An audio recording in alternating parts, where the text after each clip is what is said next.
Kibana-bana kini nga mga 600 BC sa kamingawan sa gawa sa Jerusalem. Ang Dios mihatag kang propeta Lehi og Panan-awon nga puno sa simbolo. Gikalipay niya kini apan kini usab nakapahadlok kaniya alang kang Leman og Lemuel. Gibase sa aktwal nga panghitabo nga nasulat diha sa basahon ni Mormon. Lain pangtugon ni Hesukristo.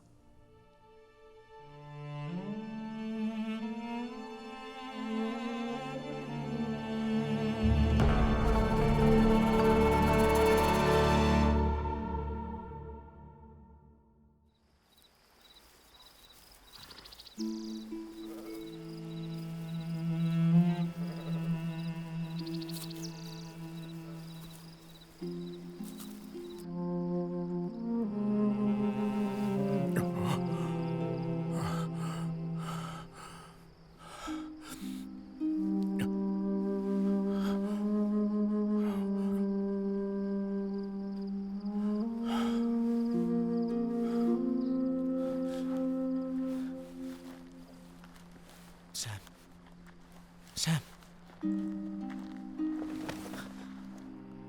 Mga anak, pagmata. Dali, ngari sa akong tolda. Kadlawon na ba?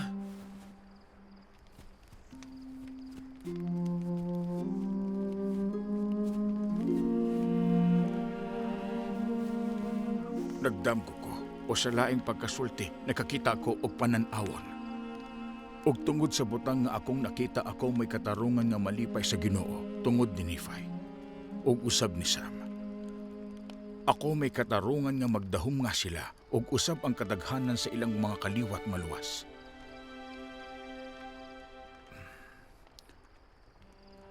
Apan Leman ug Lemuel, ako nahadlok sa hilabihan tungod kaninyo.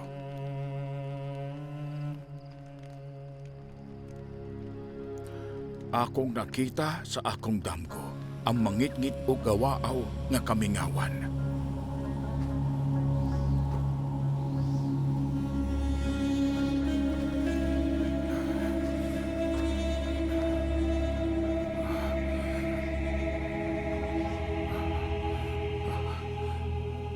Lehi.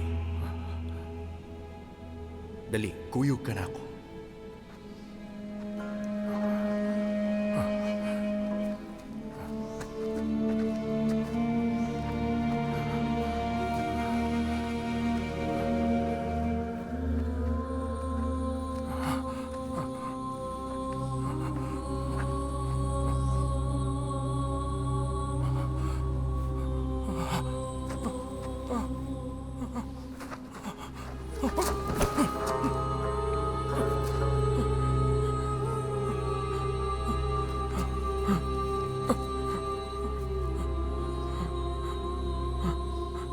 Ginoo, kaloy iya ko. Sumala sa katako sa imong malumo nga mga kaluoy.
Sa dihang Mikaon ko sa bunga, mipuno kini sa akong kalag sa tumang kalipay.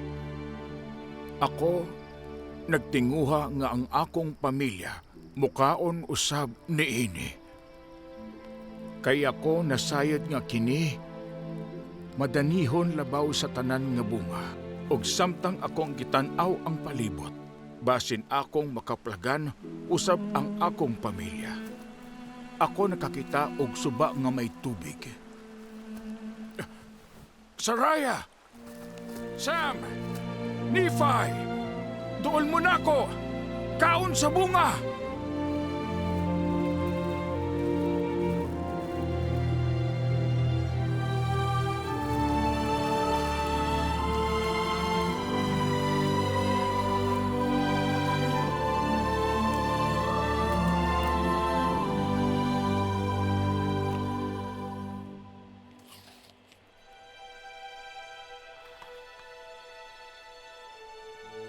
Madanihon kaayo kini labaw sa tanan nga bunga.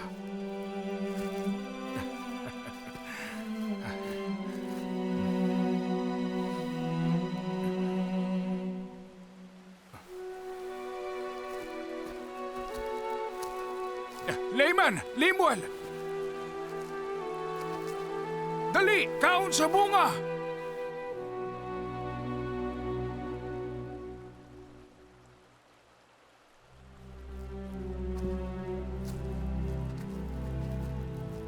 Dili sila muduol ka na ako umugkaon sa bunga. Layman. Layman.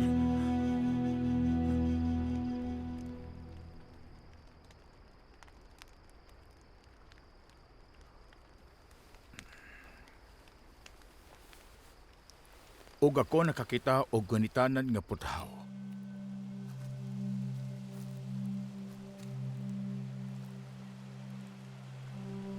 Og naglugway kini, subay sa daplin sa suba, og nagpaingon sa kahoy diin ako nagbarog. Ug ako usab nakakita og higpit og pigot nga agyanan, buyon sa gunitanan nga puthaw, gani sa kahoy diin ako nagbarog. Ug kini usab paingon sa tinubdan sa nagulbo nga tubig, ngadto sa dako og lapad nga umahan, ingon nga kini usa ka kalibutan.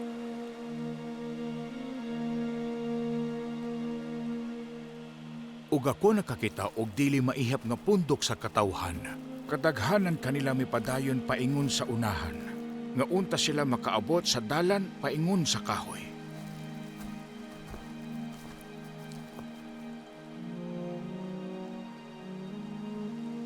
Ug nahitabo nga dihay mitungha, nga gabon sa kangitngit. Oh, gani hilabihan kadako nga gabon sa kangitngit. Hangtod nga sila, kinsa misugod sa pagsubay sa agianan, nangawala sa ilang agianan, na sila nangasaag ug nangawala. Ako nakakita nga ang uban mipadayon sa unahan, ug sila mituol ug migunit sa tumoy sa gunitanan nga puthaw. Ug sila mipadayon paingon sa unahan lahos sa gabon sa kangitngit, nang gunit sa gunitanan nga puthaw. Gani hangtod nga miduol sila og mikaon sa bunga sa kahoy.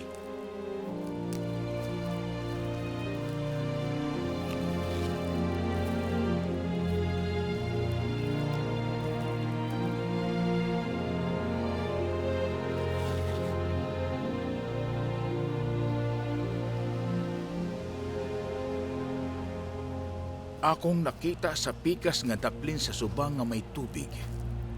Usa ka dako og lapad nga gambalay, ug kini nagbarog. Ingon nga anaa sa hangin, taas ibabaw sa yuta, ug napuno kini sa katawhan, mga tigulang ug mga batan-on, mga lalaki ug mga babae, ug ang matang sa ilang panapot hilabihan kaanindot. Ug ang ilang mga kinaiya, ingon og nagbiay-biay, ug nagtulisok sa ilang mga tudlo, niadtong miabot ug mikaon sa bunga. Ug human sila makatilaw sa bunga sa kahoy, sila mitan-aw sa palibot ingon og sila nangaulaw. Tungod niadtong nagbugal-bugal kanila, ug sila nangahulog sa gidili nga mga dalan ug nangawala.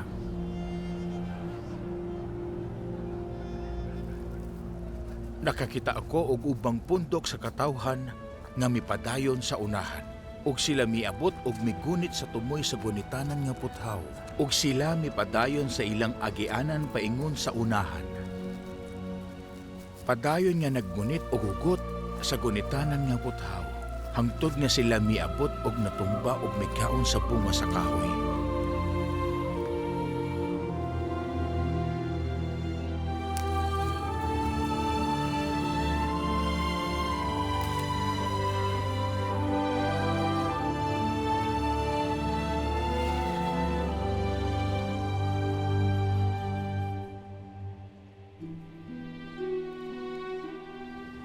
Ug daghan ang nangalumos sa kinahiladman sa nag-ulbo nga tubig.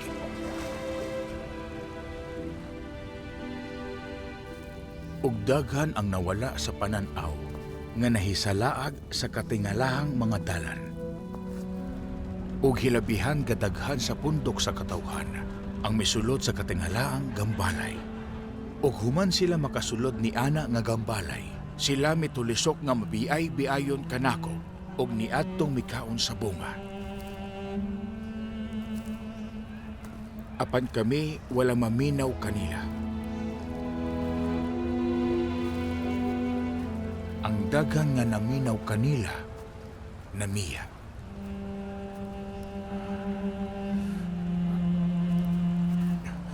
Layman. Lemuel.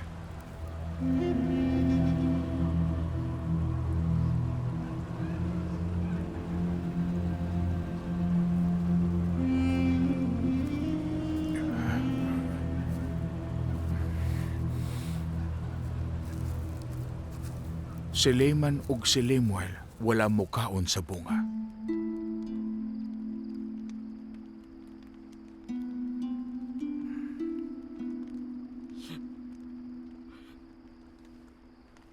Wala ko makasabot. Nahadlok kaayo ko para kaninyo akong mga anak. Og muhangyo ko kaninyo, paminawa ang akong mga pulong, basin kaloy-an kamo sa Ginoo, ug dili mo sa likway kaninyo. Palihog. Sunda ang mga sugo sa Ginoo.